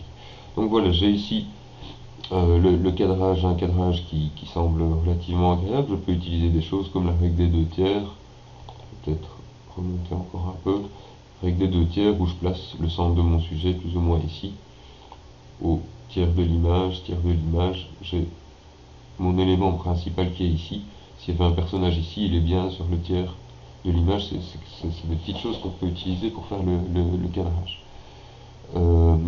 Alors je vais aller regarder un petit peu dans les paramètres s'il y a des choses que je peux changer. Je pourrais changer ceci, la longueur focale. La longueur focale, c'est quelque chose qui est lié aux appareils photo, donc c'est la longueur de l'objectif, 35 mm. On parle de 18 mm par exemple pour un grand angle, quelque chose qui serait plus de l'ordre de la vue. Voilà, vous voyez ici, si je mets des valeurs plus faibles, on a une vision comme dans un œil, comme celui d'un œil de mouche. Tandis que si je mets des valeurs plus élevées, on est plus avec quelque chose comme un objectif de paparazzi. Je vais rester avec mon 35 mm qui correspond plus ou moins à la vue humaine. Donc ça, c'est éventuellement un des paramètres que je pourrais changer. Je peux le changer également par le menu View. Dans les Camera Tools, je vais trouver mon Zoom Tool. Mon Zoom Tool, c'est ce qui me permet de faire varier uniquement cette longueur focale. Je vais revenir à ma valeur de 35 mm. Donc le zoom, à ne pas confondre avec le Alt clic droit, le dolly, qui est simplement le personnage qui avance ou qui recule dans la scène. Voilà, tant que ma caméra est sélectionnée, je vais aussi venir faire une petite opération. Elle est positionnée dans l'espace et je voudrais bien qu'elle ne change pas de position. Je vais sélectionner tous les champs ici, faire un clic droit et venir faire un Lock Selected. Tous mes champs sont grisés ici maintenant. Je peux toujours essayer de faire des manipulations de vue avec mon bouton Alt et les 3 boutons de la souris. Maintenant que les attributs de ma caméra ont été figés, verrouillés, lockés, je ne peux plus faire de déplacement, donc cette caméra-ci ne va plus bouger. Alors une autre petite remarque sur la caméra, quand on a créé une caméra dans une modélisation, enfin une scène qu'on va modéliser, Mais à partir du moment où on sait que c'est notre vue plus ou moins définitive, on peut se dire que on a à modéliser les détails uniquement dans le cadre de la vue. C'est vraiment évidemment intéressant. On va pouvoir comme ça savoir que l'on a juste cette portière à modéliser, peut-être pas une fenêtre qui est ici. Donc on a ceci qui est vraiment très intéressant de voilà, savoir ce qu'on a modélisé. On peut aussi savoir que pour un objet qui est en avant-plan par rapport à un objet qui serait loin derrière, il faudra probablement plus de détails pour faire des arrondis propres, etc., que si on a un objet très lointain. Donc on peut savoir aussi comment et jusqu'à quelle précision on doit travailler la modélisation. Donc voilà plusieurs petites idées très importantes sur le placement d'une caméra assez tôt dans le processus. Voilà, on va passer à présent à l'étape, une petite étape assez rapide pour ce premier projet qui consiste à placer des matériaux. Donc je suis revenu avec ce bouton-ci, un layout prédéfini dans l'hypershade et la perspective. L'hypershade, c'est l'interface qui permet de créer ces matériaux et de gérer. Donc ici on va avoir des boutons de création des matériaux, ici on va avoir toute une série de bibliothèques, enfin une bibliothèque des matériaux qu'on a créés, et dans la partie du bas, ce qu'on va trouver, c'est une sorte de graphique qui représente les différentes parties des matériaux. Par défaut, on a trois matériaux que l'on ne pourra jamais supprimer, qui sont les matériaux Lambert 1 et 2 particuliers qu'on utilisera beaucoup plus tard. Donc Lambert 1, c'est le matériau qui est déjà utilisé dans la scène. Vous voyez, il correspond déjà, si je change la couleur, aux éléments de la scène. Je vais créer quelques nouveaux matériaux. J'avais déjà... Voilà. Et je vais les renommer. Je vais par exemple appeler celui-ci toit, celui-ci sol. On va laisser les autres renommer pour aller un peu plus vite. Pour la couleur du toit, je vais simplement en cliquant sur le champ color ici définir une couleur peut-être un peu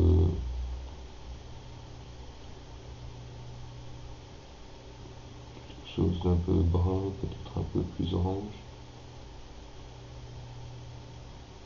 Voilà, je pourrais vraiment faire un travail par rapport à ma photo et aller chercher des couleurs agréables, mais vraiment pas très agréable celle-ci. Voilà. Pour le sol, je vais mettre une autre couleur et je vais aller relativement vite, on comprendra vite simplement le principe. Sol peut-être un peu beige, je pourrais choisir aussi des couleurs plus agréables et je vais prendre simplement deux couleurs pour les façades. Un jaune peut-être un peu pâle et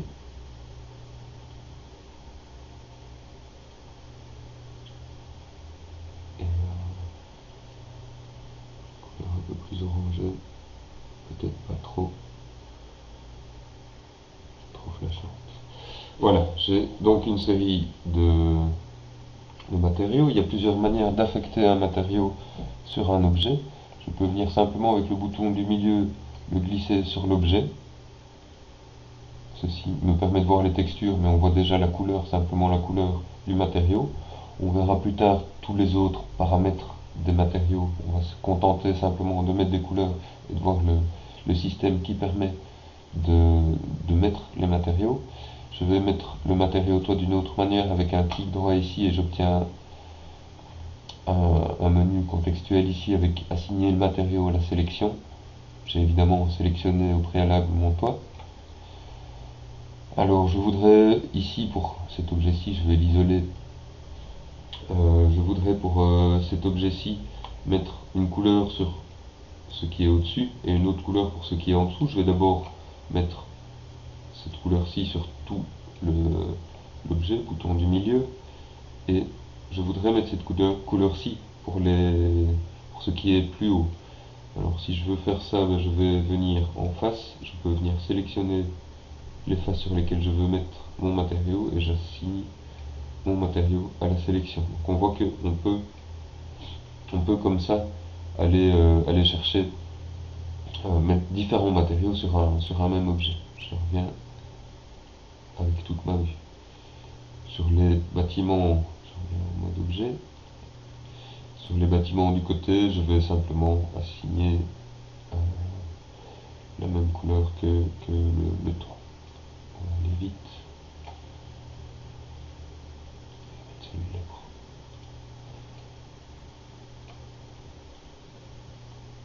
pas très agréable. Je pourrais faire une affectation sur les toits d'une autre couleur.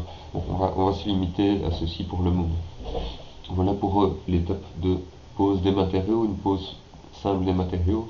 On va observer simplement que maintenant, quand on a un élément, ici j'ai tout l'historique de création, je vais le réduire avec le raccourci. Je viens ici dans Delete by Type, Alt-Shift-D, c'est un raccourci fort utile. Donc suppression de l'historique de création, regardez ce qui se passe ici. Alt-Shift-D, il vient simplement me laisser juste les onglets, comme si on a oublié vraiment toutes les étapes de création. J'ai le calque qui me permet de voir ou de ne pas voir. Je peux mettre en template, vous vous souvenez des calques. J'ai quelques informations pour afficher par exemple les normales ou des choses que l'on verra plus tard, les positions de mon objet et le matériau qui est maintenant lié à mon toit. Donc on verra à chaque fois présent dans l'attribute editor ce petit onglet-ci. Je peux faire un Alt-Shift-D ou venir carrément dans Edit, Delete All by Type cette fois et supprimer les historiques de tous les objets. Et maintenant tous les objets sont rétractés. Ici je vois par exemple pour le bas où j'ai deux matériaux, les deux onglets des deux matériaux. Voilà, on va enfin passer à une dernière étape. Et je vais simplement agrandir ma vue ici. Une dernière étape qui consiste à créer l'éclairage. Pour créer l'éclairage, je peux venir soit récupérer la barre d'espace, je clique ici à droite, récupérer mon shelf. Et dans Rendering, je vais trouver une série de boutons qui correspondent aux lampes principales. Je le retrouve évidemment dans le menu Create, sous Light ici, je retrouve exactement les mêmes lumières que les boutons ici. Ici, bon ben voilà, c'est assez visuel, on va utiliser ça ici. Alors, on a le choix entre plusieurs lumières. Une lumière ici qui éclaire de toutes parts. Chacune des faces est éclairée exactement de la même manière. Je pourrais éventuellement l'utiliser, je ne vais pas le faire ici. La lumière directionnelle, la lumière point light et la lumière spotlight qui sont vraiment les trois lampes de base. Ces deux-là sont des lumières qui éclairent depuis un point. Simplement, celle-ci éclaire depuis un point dans la direction d'un cône ici, dont on pourra spécifier évidemment le rayon, etc. Donc ces lumières-là partent d'un point.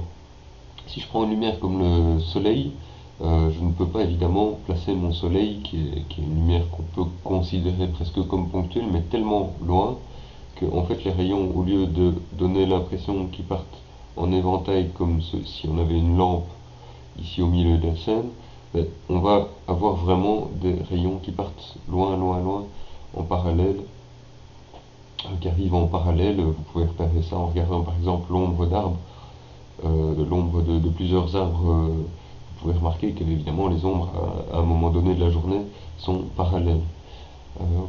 Observez ce genre de choses évidemment. Donc si vous regardez par exemple aussi les ombres d'une barrière, vous verrez que l'ombre du soleil, les ombres vont être parallèles, tandis que l'ombre d'un phare de moto par exemple, les ombres de la barrière vont évidemment être en éventail par rapport à la position du phare. Donc je vais utiliser pour le soleil une lumière directionnelle. La lumière, dès que je clique dessus, est créée, on peut le repérer où elle se trouve, elle est en 0,0 ici au milieu de la scène. Je vais la monter. La lumière directionnelle ne va indiquer qu'une direction, donc la seule chose qui importe, ce n'est pas vraiment sa position. Je peux venir ici visualiser l'effet de ma lumière. Je peux déplacer ma lampe, ça ne change absolument rien pour l'éclairage dans le cadre de la lumière directionnelle. La seule chose qui va changer, c'est en rotation. En rotation, quand je change donc la direction de ma lumière, je vais avoir tout de suite quelque chose de très différent. Et on voit donc qu'on peut avoir des éclairages vraiment très différents. On pourrait repérer l'éclairage de la photo et essayer de le reproduire en se demandant s'il est plutôt tôt le matin avec une lumière rasante ou tard le soir, ou si on est plus en milieu de journée avec une lumière qui en Roumanie, ici en Roumanie, la lumière vers midi est peut-être inclinée comme ceci. Si on était au Mexique ou au niveau de l'équateur, là on pourrait avoir des lumières plus écrasantes, donc plus verticales. Donc ici, on va dire qu'on est en fin de jour, enfin milieu d'après-midi, et avoir une lumière relativement rasante. On peut exploiter ici la liberté qu'on a en 3D de positionner, d'orienter dans le sens où l'on veut pour aller chercher vraiment une direction qui donnera des contrastes agréables. Donc je peux, vous voyez que si je me mets comme ceci par exemple, les deux façades, toutes les façades ont la même inclinaison pratiquement par rapport à la lumière qui arrive, et elles seront sans contraste.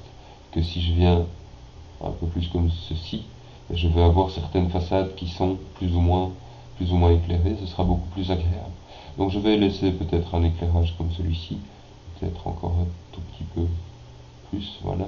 J'aurai comme ça un bon contraste dans mon image. Voilà, je vais revenir dans ma vue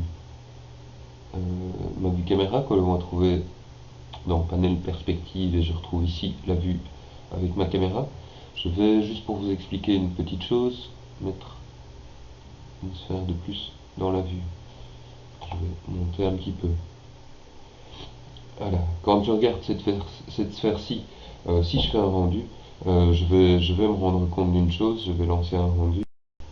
Donc pour créer le rendu, je suis venu cliquer ici sur le petit bouton clap pour faire le rendu du current frame, donc de mon image ici. Ce qu'on voit ici, c'est que la sphère a l'air de flotter. On ne sait absolument pas dire à quelle hauteur elle est, on ne sait pas si elle est posée sur le sol ou si elle est en hauteur. Ce qui manque ici, c'est ce qu'on appelle l'ombre portée. Donc si ma sphère est un peu en hauteur, je vais avoir, avec la direction du soleil qui vient de gauche ici, je devrais avoir une ombre au sol à ce niveau-ci.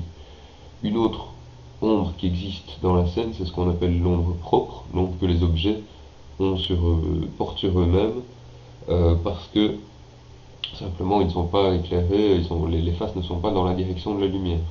Donc on a deux types d'ombres, les ombres propres qui sont présentes d'office et les ombres portées qu'il faudra activer, rajouter. Pour les activer et les rajouter, on doit venir dans les paramètres de la lumière. Je vais prendre mon outliner sur mon autre écran, mon outliner qui me permet facilement de venir resélectionner ma lumière, et je dois activer les ombres. Il y a deux types d'ombres, j'expliquerai les depth map shadow plus tard. On va utiliser les ombres les plus simples à utiliser dans un premier temps, c'est les ombres ray trace. Alors je vais venir dans les paramètres ici de ma scène et activer le ray tracing. On a besoin pour ces ombres ray trace shadow d'activer simplement le ray tracing ici. Je vais faire ceci. Donc mes ombres vont être créées maintenant. Si je relance mon rendu, en espérant que ça aille vite, voilà. Là maintenant je vois bien mes ombres qui apparaissent ici dans toute la scène. Je vois mes ombres ici, voilà, je vois toutes les ombres de la scène. Alors je pourrais faire quelques remarques sur cette image ici.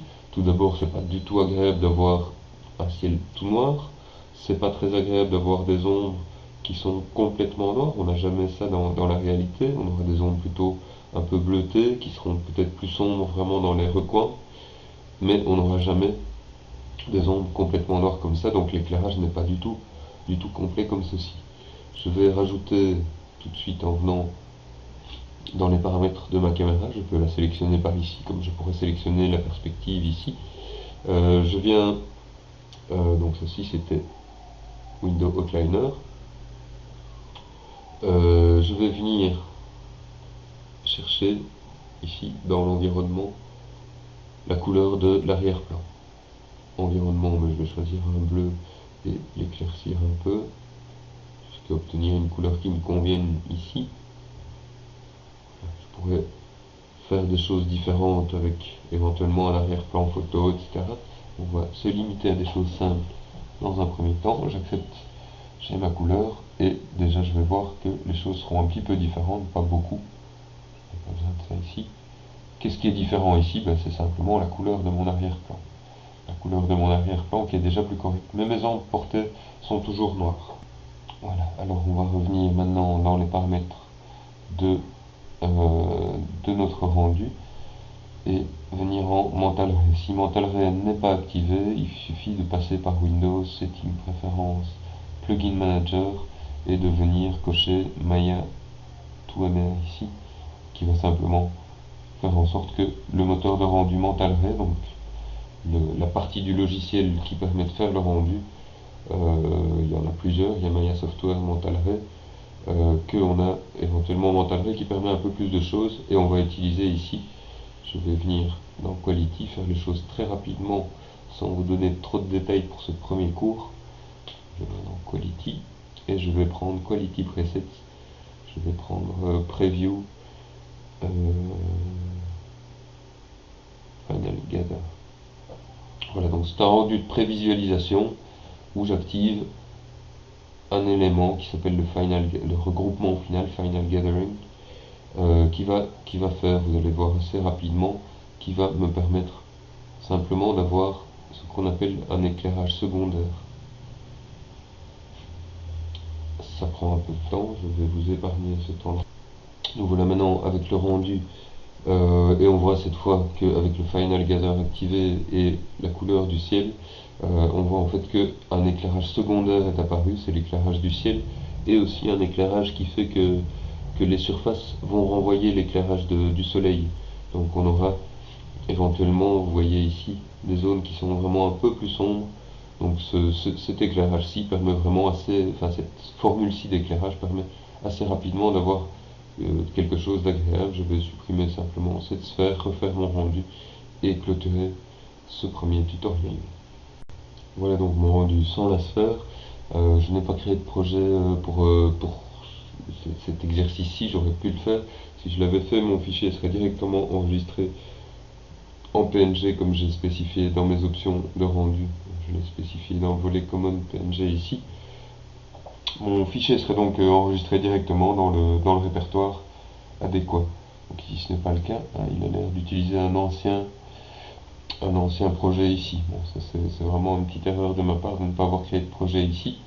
Alors d'autres choses que je pourrais faire vraiment, c'est encore venir jouer sur l'organisation, renommer bien mes objets, mon plan, l'appeler sol, organiser quelques calques ici en dessous. Tout ça, des petites questions d'organisation, nous y reviendrons sur des projets un peu plus conséquents plus tard.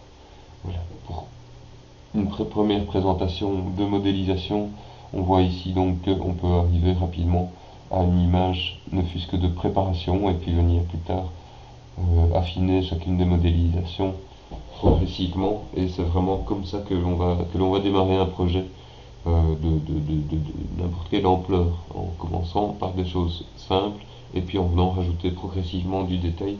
Vous avez vu quand j'ai travaillé sur cette maison que le détail est venu s'ajouter après. On partait des volumes généraux d'abord. Voilà, merci de votre attention.